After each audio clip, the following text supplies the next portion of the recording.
am Daniel Lucas, and welcome to Law 101. Law 101 is your guide to understanding the legal world, one case, one concept, and one conversation at a time. And of course, my legendary co host, Mr. Andy Semotiuk. Hi. Hi, how are you tonight? I'm fabulous, fabulous like you, Mr. Andy. Oh, great. And we're both busy, busy, busy world in the busy world. So tell us what will be our topic for today. Well, I'd like to share some thoughts about President Trump's gold visa proposal, which he came out recently with, dealing with investor immigration to the United States. And in that context, I'd like to talk a bit about the evolution of law and the limits to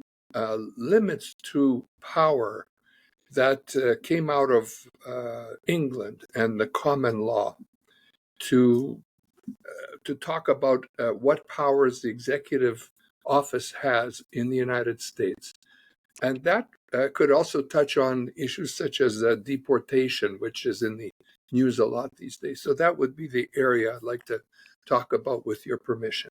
Yes, go ahead, Mr. Okay. Andy. Well, for those who haven't heard about it, President Trump declared the other day, last night, I guess, that Yes, he had indeed. a good idea, and it was to introduce a gold visa for the United States. And the idea was that investors would pay $5 million to get a gold visa or basically permanent residence in the United States. Now, this sort of takes place in the context of what the American immigration system has already, which is called the EB-5 program, where investors at the moment can invest, say, $1,050,000, or in a pinch, only $800,000 if they invest in a regional center project to get permanent residence in the United States. So the president was suggesting that America should raise the amount up to $5 million and make it possible for more people with that kind of money to come into the United States. And in his concept, in his proposal, he suggested that the money that could be raised from such a newly minted program could help to pay down the deficit by several trillion dollars. And the reason that investors would want to pay $5 million is because it would essentially be kind of an expedited way that they could come to the United States. In the concept that he put forward, he had the idea that also companies in the United States could pay $5 million in order to get certain people who were very bright or outstanding from abroad to come to work for them in the United States. It would be a facilitative way for immigration to the United States, kind of the gold standard of immigrating to the United States, implying that it would be quick, easy, and it would make a lot of sense because of the economic benefits that these people would bring to the United States. And the challenge that was involved was the issue of how this could be brought about. You know, the thinking Yes. behind how could this be brought about. And if you'll let me, I'd like to talk about that a little bit, that aspect of the process and what would be needed. Go ahead, Mr. Andy. Okay. Well, it's helpful to consider the way the United States government operates. There are three branches of the US government. There's the executive branch, the judicial branch, and the legislative branch.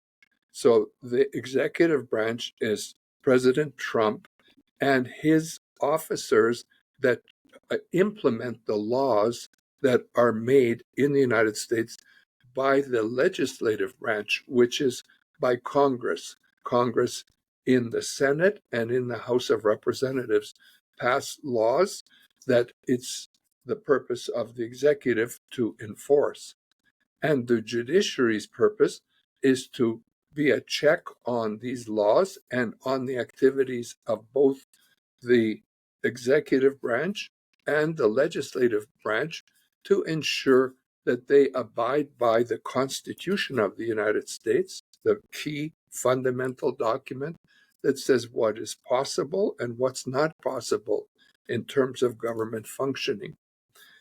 And this structure, uh, in terms of Western legal philosophy, was proposed by a guy named Montesquieu, a French philosopher way back in, I think it was the 1700s, and also even earlier by another philosopher in Ukraine, believe it or not, who proposed the same kind of thing something like 50 years earlier. But we don't need to go back that far. Let's just talk about the common law, because we are all sort of descended from England's common law. And let's consider how this all evolved to where we are today and how this impacts on President Trump's proposal.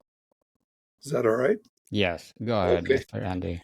So, in the common law in England, something that all lawyers in North America and in the UK study, uh, there was a system in place that was governed by the king and the courts. And there were two kinds of courts back then. This is in the Middle Ages and moving forward in England. And it had a profound impact all over the world, any common law. So we got Australia, New Zealand, Canada, the United States, the UK, India, Hong Kong, and so on. Wherever English common law was brought into force and used in the legal system, it all evolved from the common law in England. And the way the common law worked was there were two essential court systems that functioned side by side. One were the common law courts, which basically were under the control of the king and which decided all matters that had to do with land. Their jurisdiction was called in rem, meaning in regard to land.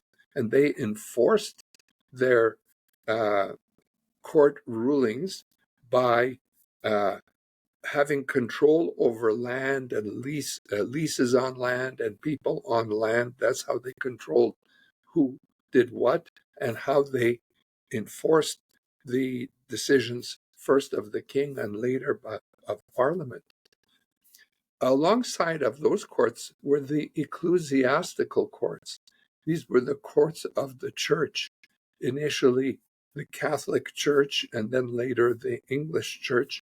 And those ecclesiastical courts, that is to say, a kind of religious courts, were governed by the church, who they had the power in personam. They called it in personam power, which was they had the power to arrest someone and enforce their laws by arrest and imprisonment and fining people.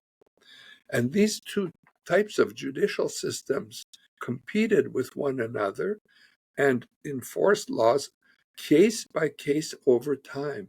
And the laws evolved over time. Eventually, those two kinds of courts were consolidated into one court called the common law system, which took precedence, although the ecclesiastic courts, which evolved the system of what's called trusts, they had a precedence over the common law rules. Trusts had to deal with beneficiaries and things like estates and wills and things of that nature.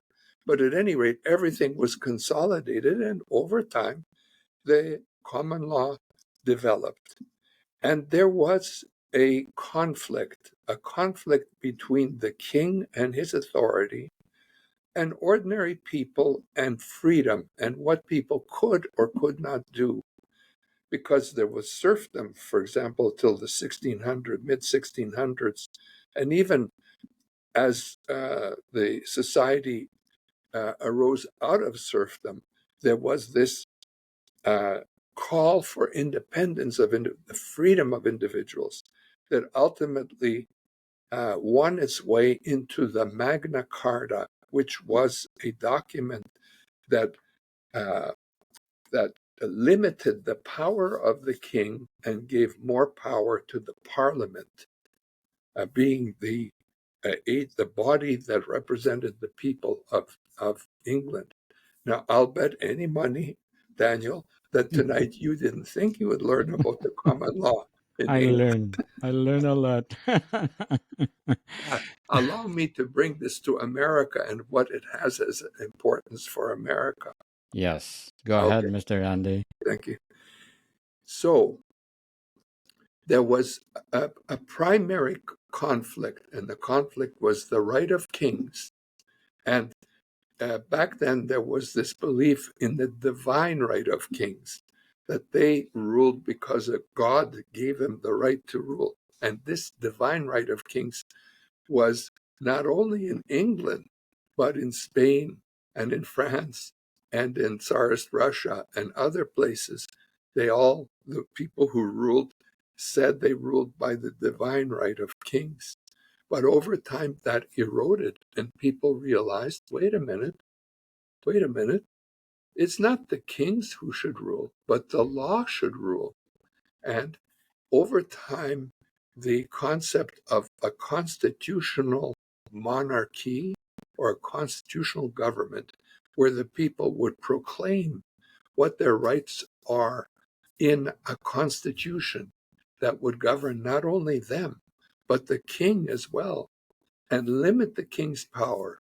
And the discussion was all about what is the limit of what the king can do, and what are the rules that Parliament should abide by, and what can Parliament do in the name of the people.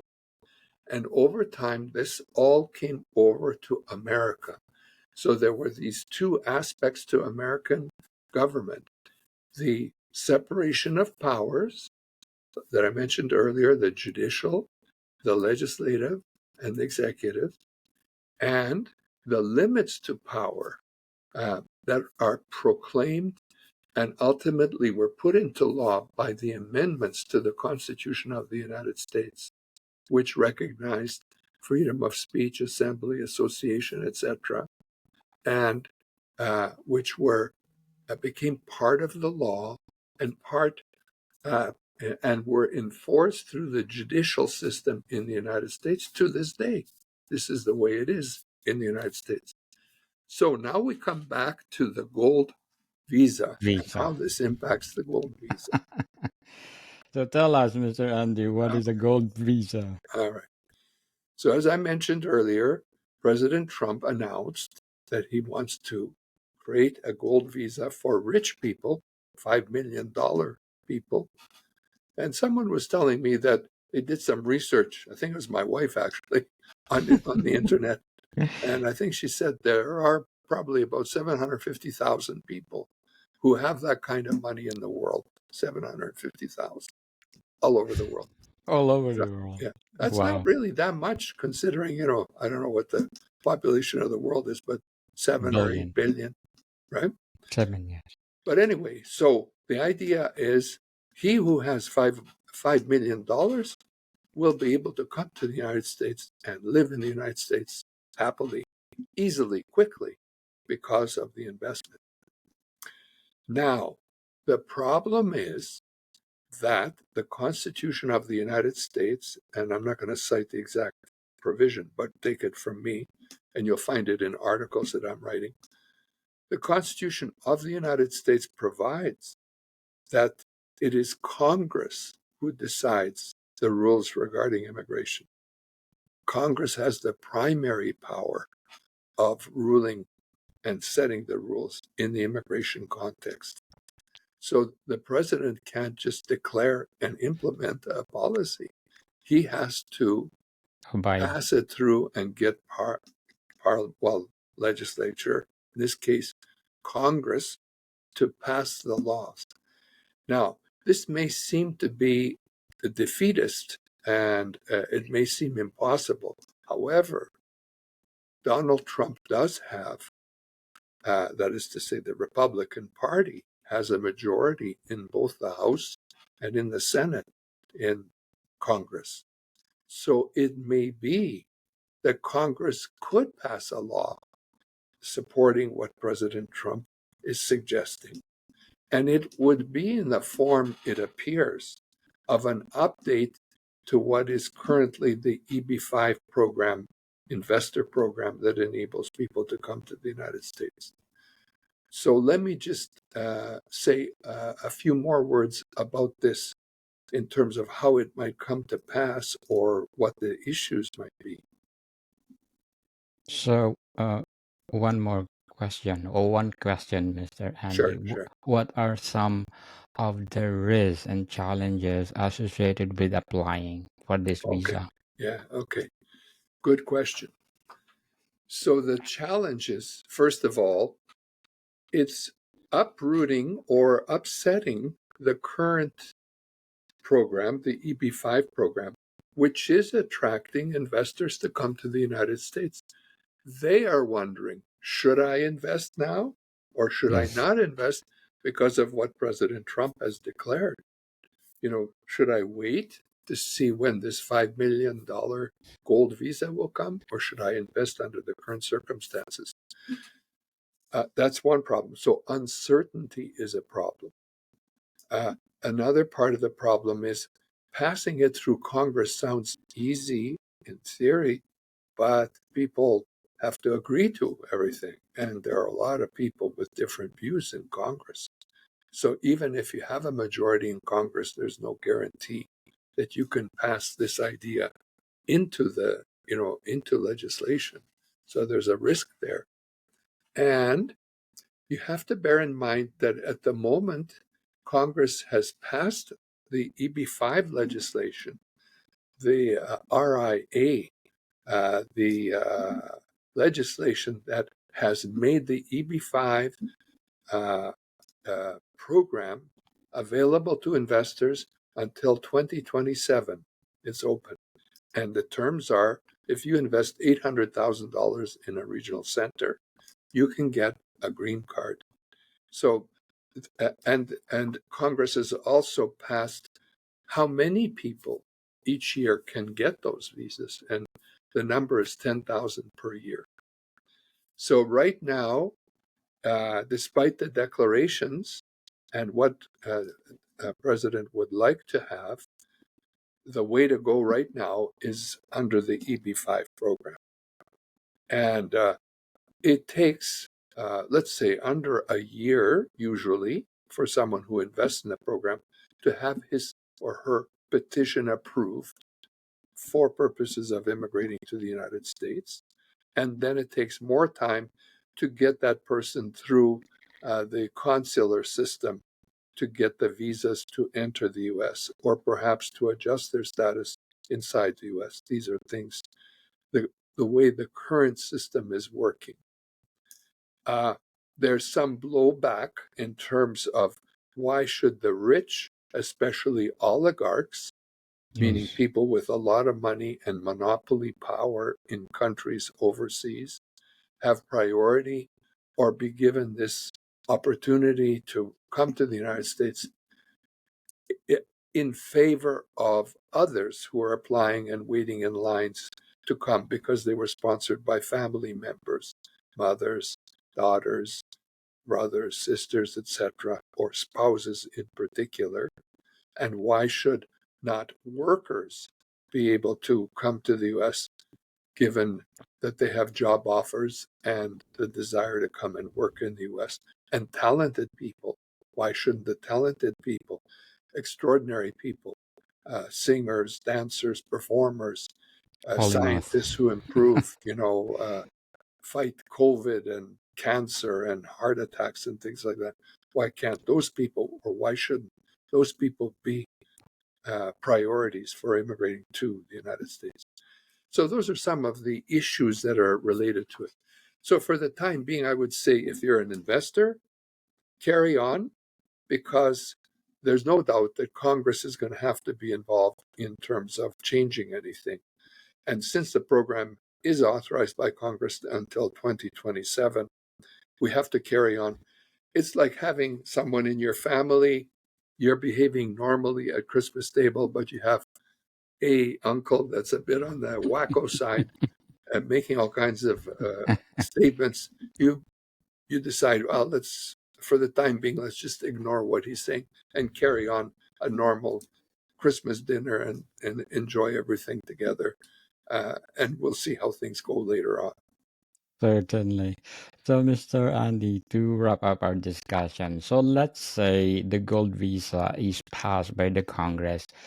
Is this a unique for all over the world that can other countries can copy it? Well, it's not that unique because there are some other countries that have very The same. similar things. For example, I think Australia and the United Kingdom had programs where $5 million were required to get permanent residence in those countries. So America has to compete with other countries to attract these same people to come to America versus the other countries. Now, to the degree that America is sort of falling apart or not abiding by the rules that have governed it over the years and failing to implement decisions being made by the judicial system or in conflict over which way forward and what should be done. To that extent, there's, shall we say, a declining interest or a declining reason for investors to come to America versus other countries. The uncertainty, the conflict, potential political unrest, and even if violence breaks out or whatever, these factors would influence which way the immigration system goes. But for the time being, there's a healthy desire on the part of many people all over the world to come to the United States. So there's no reason to, suspect at this moment that things are so bad that, the program I'm talking about, at least, the EB-5 program, will not go forward. We have to stay. Certainly, whatever will come up with the gold visa, looking forward for, well, success, whatever Mr. Trump doing, and hoping for the best on earth. So, Mr. Andy, thank you for your time. My pleasure. Nice to see you again, Daniel. Likewise. More to come, people. See you soon.